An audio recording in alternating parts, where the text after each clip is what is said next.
SC వర్గీకరణ బీజేపీతోనే సాధ్యం అంటున్నారు మందకృష్ణ మాదిగ. దీనికి కౌంటర్ ఇచ్చారు మాజీ మంత్రి కాంగ్రెస్ నేత చంద్రశేఖర్. ఇద్దరు నేతల డైలాగ్ వార్ ఇప్పుడు చూద్దాం.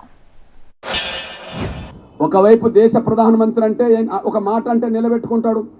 త్రిపుల్ తలాక్ తీసేస్తా అన్నాడు, తీసేసిండు. రామ మందిరం నిర్మిస్తామన్నాడు, నిర్మించిండు.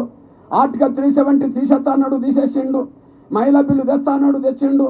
అగ్రకులాల పేదలకు రిజర్వేషన్ ఇస్తా అన్నాడు, ఇచ్చేసిండు. అదే సమయంలో రేపు ఎస్సీ వర్గీకరణ చేస్తా అన్నాడు, చేసేస్తాడు. అంతే ఆయన మాట. 20 లక్షల మంది ఈరోజు ఆ రోజు వెంకయ్యనాయుడు మీటింగ్ కొరకు 20 లక్షల మాదిగలు వచ్చింది. ఆ రోజు 20 లక్షల మంది వచ్చి ప్రాధేయపడితేనే ఈ యొక్క ఏబిసిడీలు చేయలేదు.